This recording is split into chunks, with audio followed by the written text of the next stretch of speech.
গোয়েন্দা তথ্যগুলো বলছে বাবা জিয়াউর রহমানের মতো প্রাণনাশের হুমকিতে আছেন তারেক রহমানও। সর্বপ্রথম তারেক রহমানকে শেষ করতে স্নাইপার রাইফেল চালানোর ট্রেনিং দিয়ে বাংলাদেশে পাঠানো হয় সুব্রত বাইনকে, কিন্তু তিনি ধরা পড়ে এই মুহূর্তে জেলে আছেন। যদিও সুব্রত বাইন ছিলেন ভারতের প্ল্যান বি, সি অথবা ডি, কিন্তু ভারতের প্ল্যান এ ক্যাটাগরিতে ছিলেন সদ্য গ্রেফতার হওয়া জিয়ার ঘাতক অবসরপ্রাপ্ত মেজর মোজাফর হোসেন। কিন্তু আল্লাহর রহমতে তিনিও ধরা পড়েছেন। তিনি তারেক রহমানের বাসার আশেপাশেই অবস্থান করছিলেন। তবে সবচেয়ে বড় শঙ্কা হচ্ছে ভারতের গোয়েন্দা সংস্থা আর এত সহজে হার মানার পাত্র নয়। তারেক রহমানকে শেষ করতে তাদের প্ল্যান ই, এফ, জি, এইচ এমন অনেক প্ল্যান রেডি আছে, শুধু উপযোগী সময়ের অপেক্ষা। যাই হোক, তারেক রহমানের জন্য কোনো ধরনের বিপদ অপেক্ষা করছে সেটি দেখার কাজ আমাদের না। এর জন্য গোয়েন্দা সংস্থা আছে, এসএসএফ সদস্যরা আছেন, তারা প্রধানমন্ত্রীকে নিরাপত্তা দিবেন। আমাদের ভিডিওর মূল আলোচ্য বিষয়ে প্রবেশ করা যাক। প্রথমে বলবো কেন একদল বিপদগামী সেনা সদস্যদের দিয়ে জিয়াউর রহমানকে শেষ করেছিল ভারত। এরপর বলবো তারেক রহমানই বা কেন ভারতের টার্গেটে রয়েছেন। জিয়াউর রহমানকে শেষ করার পেছনে অনেক কারণ থাকতে পারে, তবে এক কথায় উত্তর দিলে জিয়াকে শহীদ করা হয়েছিল ক্ষমতা দখলের জন্য। তাছাড়া ভারতের মতো দেশের কাছেও শত্রুতে পরিণত হয়েছিলেন জিয়া, কারণ জিয়াউর রহমানের ক্যারিশম্যাটিক নেতৃত্বে বাংলাদেশ এগিয়ে যাচ্ছিল। তিনি ক্ষমতায় এসেই বাংলাদেশকে সঠিক পথে ফিরিয়ে আনেন এবং মুক্তিযুদ্ধের যে মূল উদ্দেশ্য ও চেতনা সেটিকে বাস্তবায়ন করেন। তিনি ছিলেন মুক্তিযুদ্ধের যে মূল কারণ জাতীয়তাবাদ, সেটির প্রবক্তা। বাংলাদেশি জাতীয়তাবাদে উনি বিশ্বাসী ছিলেন। তার আমলে এই অগ্রগতি ভারতের সহ্য হচ্ছিল না। ছোট্ট প্রমাণ দিলেই বুঝবেন, পদ্মা সেতুতে বারবার হামলা চালানো লোকগুলো সেই একই দেশের নাগরিক যারা বাংলাদেশের মঙ্গল চায় না। জিয়াউর রহমান পাকিস্তানে জগৎবিখ্যাত পারমাণবিক পদার্থবিজ্ঞানী ডাক্তার আব্দুস সালামের সাথে সাক্ষাৎ করেন। বলেন তো কেন? কারণ হচ্ছে জিয়া চেয়েছিলেন বাংলাদেশ যেন পাকিস্তানের মতো পারমাণবিক শক্তিসম্পন্ন দেশ হতে পারে। চিন্তা করুন, শহীদ জিয়ার চিন্তাভাবনা কত সুদূরপ্রসারী ছিল।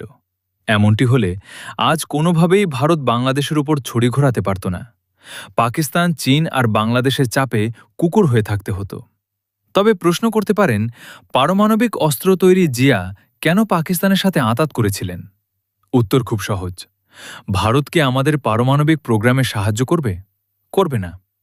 যে ভারত আমাদের ভালো কখনোই সহ্য করতে পারে না, সবসময় বাংলাদেশকে দাবিয়ে রাখতে চায়, সে ভারত কখনোই এমনটি করত না। জিয়াউর রহমান ছিলেন একজন সৎ প্রেসিডেন্ট। তিনি আর 10 থেকে 15 বছর বেঁচে থাকলে বাংলাদেশ তখনই মালয়েশিয়া, সিঙ্গাপুর এসব দেশকে ছাড়িয়ে যেত। আর এতদিন একটি উন্নত রাষ্ট্র হয়ে যেত গ্রেট ব্রিটেনের মতো। ভারত কি উন্নত? বলুন তো, কেন একটি বড় দেশ চাইবে তার পাশে ছোট্ট একটি দেশ তার আগেই উন্নত হয়ে যাক? আমাদের বাংলাদেশটা খুব ছোট, আমাদের জনগোষ্ঠী এক, চিন্তাভাবনা এক, ধর্ম এক, কিন্তু আমরা পারিনি। জিয়াউর রহমান বেঁচে থাকলে অবশ্যই পারতেন। যেদিন জিয়াউর রহমান মারা যান সেদিন সমাজতান্ত্রিক দলগুলোর অফিসে মিষ্টি বিতরণ হচ্ছিল। মিষ্টি খেতে খেতে এক লোক বলে ওঠেন, আমরা উদযাপন করছি ভালো, কিন্তু লোকটা কিন্তু আসলেই সৎ ছিল। এটাই শহীদ জিয়ার সততার নমুনা। শত্রুও মিষ্টি মুখে নিয়ে বলেছেন লোকটি সৎ ছিল। বলা হয়ে থাকে এই জিয়াকে শেষ করার পেছনে এর সদস্যরা সরাসরি অংশ নিয়েছিলেন, মেজর মুজাফফরদের মতো বিদ্রোহী সেনাদের সাথে। প্রধানমন্ত্রী ইন্দিরা গান্ধীর অনুমোদনক্রমে রাষ্ট্রপতি জিয়াউর রহমানকে শহীদ করার পরিকল্পনা করেছিল ভারতের সাবেক প্রধানমন্ত্রী মোরারজি দেশাইয়ের ঘনিষ্ঠ সহযোগী জনতা দলের সংসদ সদস্য জনাব সুব্রমণ্যম স্বামী বলেছিলেন প্রধান আর কাও এবং কর্মকর্তা শঙ্করন নায়ার জেনারেল জিয়াউর রহমানকে শহীদ করার ষড়যন্ত্র করেছিলেন। 1977 সালের মার্চ মাসে মোরারজি দেশাইয়ের নেতৃত্বে জনতা দল ভারতে ক্ষমতায় আসার পর ভারতের সাথে জিয়াউর রহমান সরকারের সম্পর্কের উন্নতি হয়। মোরারজি দেশাই এর পরিকল্পনাটি জানতে পেরে খুব হতাশ হন এবং পরিকল্পনাটি বাতিল করে দেন। মোরারজি দেশাইকে সতর্ক করে বলে যে পরিকল্পনার বাস্তবায়ন অনেকটাই এগিয়ে গেছে এবং সে মুহূর্তে পরিকল্পনা থেকে সরে আসলে এজেন্টদের ক্ষতি হতে পারে। কিন্তু মোরারজি দেশাই কোনো কথা শুনতে চাননি। তিনি জিয়ার পাশে দাঁড়ান। এরপর জিয়া আরও কয়েক বছর বাংলাদেশে শাসন চালিয়ে যান। রাষ্ট্রপতি জিয়াউর রহমানকে দুনিয়া থেকে সরিয়ে দিতে ভারতের গোয়েন্দা সংস্থা রর যে একটি ফাইল খুলেছিল তা ভারতের সাপ্তাহিক ম্যাগাজিন রবিতে ছাপা হয়েছিল। মোরারজি ক্ষমতাচ্যুত হওয়ার পর পুনরায় ইন্দিরা গান্ধীর নেতৃত্বে কংগ্রেস সরকার ক্ষমতায় এলে ফাইলটি আবার চালু করা হয়। এর কিছুদিন পরেই জিয়াউর রহমান নিহত হন কিছু উচ্ছৃঙ্খল সৈনিকের হাতে। পরবর্তী অংশ। এবার আসি, ভারত কেন তারেক রহমানকেও দুনিয়া থেকে সরিয়ে দিতে চায়। শেখ হাসিনা বাংলাদেশকে ভারতের অঙ্গরাজ্য হিসেবে দেখতে চেয়েছিলেন। এজন্য অনেক চুক্তিও হয়েছিল। এর সিংহভাগ সম্পন্ন করার আগেই হাসিনাকে দেশ ছেড়ে পালাতে হয়। এজন্য ভারত বাংলাদেশে এমন একটি সরকার চেয়েছিল যাদের মাধ্যমে বাংলাদেশকে ভারতের অঙ্গরাজ্য হিসেবে প্রতিষ্ঠার কাজ যেন চালিয়ে যাওয়া যায়। এনসিপি জামাত ছিল ভারতের প্রকাশ্য শত্রু। এজন্য ভারত বিএনপির দিকে ঝুঁকে পড়ে। বিএনপিও ক্ষমতায় আসতে ভারতকে ব্যবহার করে জমে ওঠে বিএনপি আর ভারতের রসায়ন। কিন্তু তারেক রহমান আসল খেলা দেখান নির্বাচিত হওয়ার পর। তিনি ক্রমেই ভারতের সাথে দেশবিরোধী চুক্তিগুলো বাতিল করতে থাকেন। এমনকি ভারত চেয়েছিল তারেক রহমানের মাধ্যমে আওয়ামী লীগকে পুনর্বাসন করতে। ভারতের সে স্বপ্ন মাঠে মারা যায়। শেখ হাসিনা পালানোর পর ভারত তাদের স্বার্থগুলো আর উদ্ধার করতে পারেনি। এজন্যই তারেক রহমান, ইউনূস সরকার এবং তার ওপর ক্ষেপা ভারত। তারেক রহমানের ভারতবিরোধী সিদ্ধান্তগুলোর মধ্যে ছিল মিরসরাই অর্থনৈতিক অঞ্চল ভারতের থেকে ছিনিয়ে নেওয়া। চট্টগ্রামের মিরসরাইয়ে বঙ্গবন্ধু শেখ মুজিব শিল্পনগরীতে ভারতের জন্য একটা এলাকা নির্ধারিত করে যান হাসিনা। অর্থনৈতিক অঞ্চলটি অন্তর্বর্তী সরকারের সময়ে বাতিল করা হয়েছিল। এরপর গত বছর জুনে তারেক রহমানের সরকার আনুষ্ঠানিকভাবে এই ভারতীয় অর্থনৈতিক অঞ্চল বাতিল করে। বাতিল হওয়া এই প্রায় ৮৫০ একর জমিতে এখন নতুন পরিকল্পনা নেওয়া হয়েছে।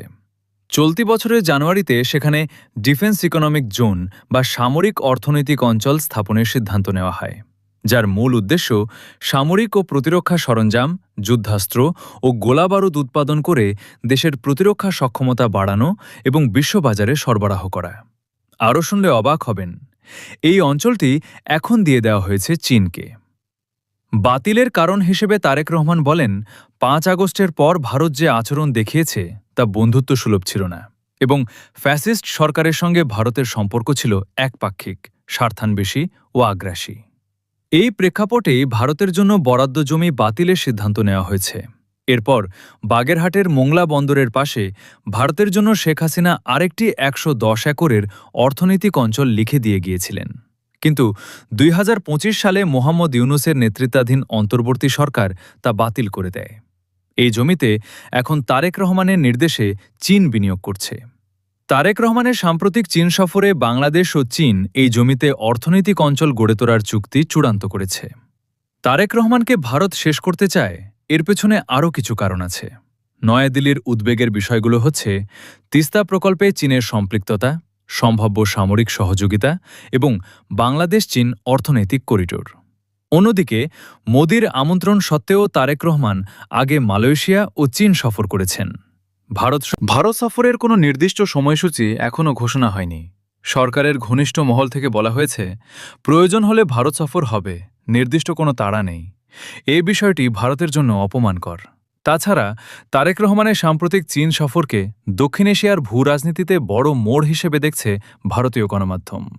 এ সফরে বাংলাদেশ চীন ১৩টি সমঝোতা স্মারক সই হয়েছে, সেটিও ভারতের উদ্বেগের বড় কারণ। তো বন্ধুরা, তারেক রহমানের ভারতবিরোধী সিদ্ধান্তগুলো কেমন লেগেছে আপনার কাছে? কমেন্ট করে জানিয়ে দিন। ভিডিও ভালো লাগলে লাইক দিন এবং চ্যানেলটি সাবস্ক্রাইব করুন। ধন্যবাদ।